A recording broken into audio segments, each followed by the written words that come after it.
High friends, kids little world চ্যানেলে আপনাদের স্বাগত জানাই। আজকে আমি অনেক দিন পর আবারও একটি ভিডিও নিয়ে চলে এসেছি। তো এখন দেখুন আমার মেয়ে এখানে এ লেখা প্র্যাকটিস করছে। এখন ওর স্টাডি টাইম, তাই ও লিখতে বসেছে। এখানে একটা এ কালার করেছে, অ্যাপেলও কালার করেছে, দিয়ে এরপর এ লেখাটা প্র্যাকটিস করছে।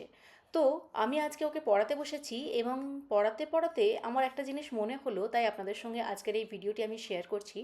তো যে প্রবলেমটা নিয়ে আজকে আমি কথা বলবো, সেই প্রবলেমটা আই থিঙ্ক আমরা ম্যাক্সিমাম প্যারেন্টসরাই ফেস করে থাকি। আমাদের বাচ্চারা রোজ রোজ আমাদের মতো করে চলতে চায় না। যেমন ধরুন, তারা টাইম মতো রোজ রোজ হয়তো পড়তে বসতে চায় না, বা খাবার খেতে চায় না, বা হয়তো তারা ফোন দেখতে চায়, বা কোনো বদমাইশি করে। তো এরকম বিভিন্ন রকম প্রবলেম আমরা ডেলি লাইফে ফেস করে থাকি। আর রোজ রোজ যদি দেখি বাচ্চারা কথা শুনছে না, তাহলে আমাদেরও বিরক্তি লেগে যায়। তাই আমরা বাচ্চাদেরকে বকাঝকা করে থাকি, অথবা বাচ্চাদেরকে দিয়ে জোর করিয়ে কাজটা করিয়ে নিই। যেমন ধরুন, জোর করে পড়তে বসানো বা জোর করে খাবার খাওয়ানো, আমরা ইত্যাদি ইত্যাদি করে থাকি। কিন্তু আমার মনে হয়, আমরা যদি বাচ্চাদেরকে দিয়ে জোর করিয়ে পড়তে বসাই বা খাবার খাওয়াই, তাহলে সেই জিনিসটার প্রতি তাদের অনীহা তৈরি হবে। আমরা যদি জোর করে পড়তে বসাই, তাহলে দেখবেন বাচ্চাদের আর পড়ার প্রতি কোনো এনার্জি থাকবে না। এবং অনেক প্যারেন্টসদেরকে দেখা যায়, তারা পড়তে বসিয়ে বাচ্চাদেরকে যথেষ্ট রকম ভয় দেখান এবং মারধরও অনেকে করে থাকেন। তো এই ধরনের কাজগুলি করলে বাচ্চারা কিন্তু কখনোই মন দিতে পারবে না এবং সেই জিনিসটা শিখতেও পারবে না। হয়তো আপনার বকার ভয়ে সে তৎক্ষণাৎ করে নেবে, কিন্তু তার মাথায় কিন্তু কিছুই ঢুকবে না। তাই আমাদের প্যারেন্টসদেরকে সচেতন হয়ে কাজ করতে হবে। বিশেষ করে পড়তে বসানোর সময় বা খাবার খাওয়ানোর সময় বা আরও অনেক জিনিস করার সময় যেই কাজটাই করবে, সেই কাজটা যেন মন দিয়ে হয়, এই জিনিসটা আমাদের মাথায় রাখতে হবে। তাই বাচ্চাদেরকে খেলার ছলে পড়াতে হবে।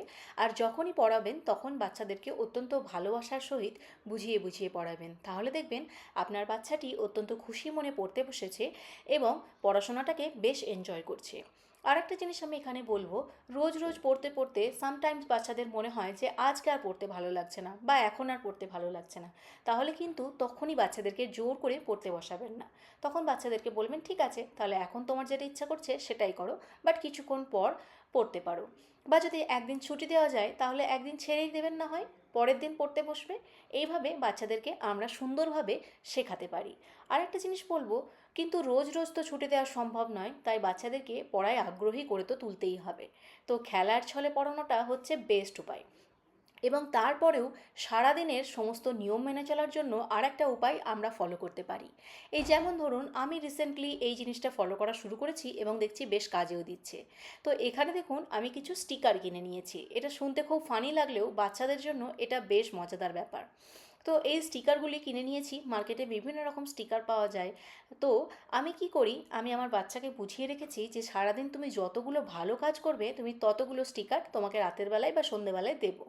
তো এখানে দেখুন, আমার মেয়ের হাতে অনেকগুলি স্টিকার।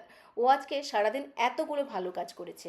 আমি ওকে সন্ধেবেলায় পড়তে বসানো কমপ্লিট হয়ে যাওয়ার পরে ওকে জিজ্ঞেস করলাম যে তুমি আজকে সারাদিন কি কি ভালো কাজ করেছো, তুমি ততগুলো স্টিকার পাবে, আর কি কি ভালো কাজ করেছো সেটা তুমি নিজেই বলবে।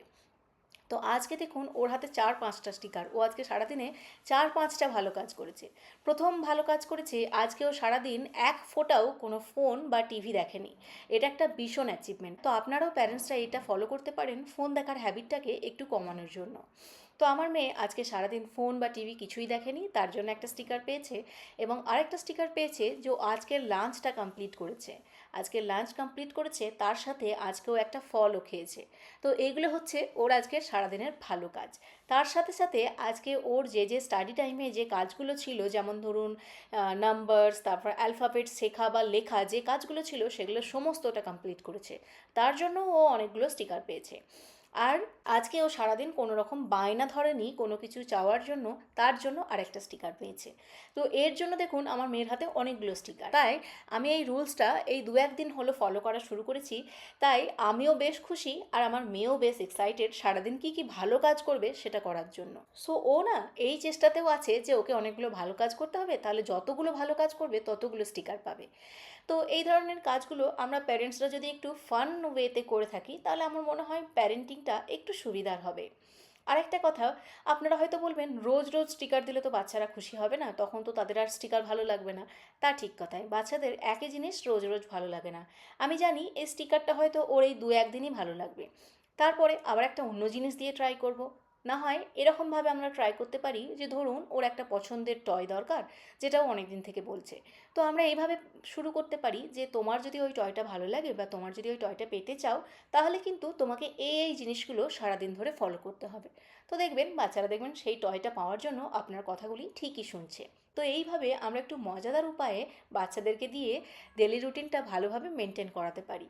তো আমার মনে হয় আজকের এই ভিডিওটি আপনাদের অনেকটা উপকারে আসবে। তো চলুন বন্ধুরা, আজকের এই ভিডিওটি আমি এখানেই শেষ করছি। আপনাদের যদি আজকের এই ভিডিওটিকে ভালো লেগে থাকে অবশ্যই লাইক করবেন এবং কমেন্ট করে জানাবেন। আর এই ধরনের আরও মজার মজার ইনফরমেটিভ ভিডিও পেতে আমাদের চ্যানেলটিকে অবশ্যই সাবস্ক্রাইব করবেন। অসংখ্য ধন্যবাদ আজকের ভিডিওটি দেখার জন্য।